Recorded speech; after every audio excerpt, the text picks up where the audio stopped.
Hi everyone, it's TomTom. Today I want to dive into a topic that hits close to home for many of us in the gay community. How can we maintain peace when someone disagrees with us or sees us in a negative light? And how can we live together peacefully despite disagreements and conflicts? Recently I shared a post on Instagram that resonated with many of you. It's about the choices we make, whether we forgive, keep an open mind, admit our mistakes and grow, or whether we hold grudges and refuse to address issues.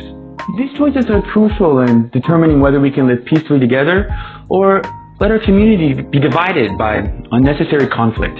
I had a deep conversation with a friend about this very topic, and he mentioned how our culture has developed this cancel mindset, not just for celebrities, but in our personal relationships too. Especially in the gay party scene, it's easy to just cut someone off when there's drama instead of working things out.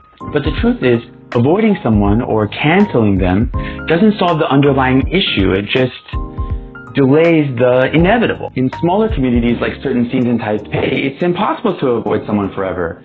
You're bound to run into them at parties or events or just around town, and awkwardness is inevitable if you don't address the issue.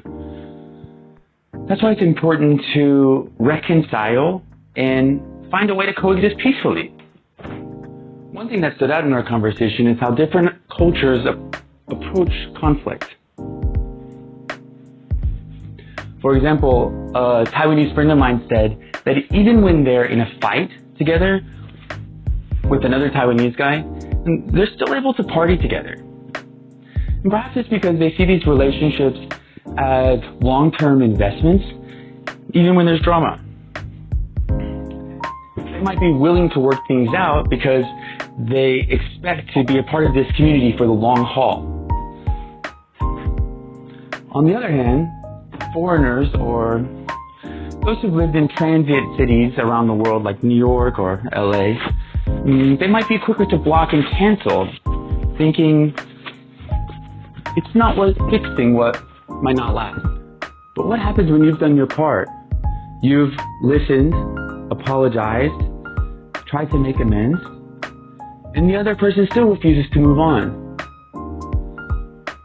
It's frustrating, especially when someone holds a negative image of you based on an outdated interaction. How a misunderstanding from 5 years ago still affects your interactions with someone today. I don't even recognize the person I was 5 years ago. Since then, I've grown physically, mentally, spiritually. I feel like I'm entirely different today. And I have the gay community of Taipei to thank for that. The reality is, however, you can't control how someone feels or what they choose to hold on to.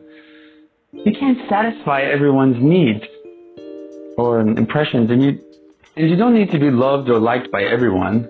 If someone refuses to see how you've grown and changed, that's on them, not on you.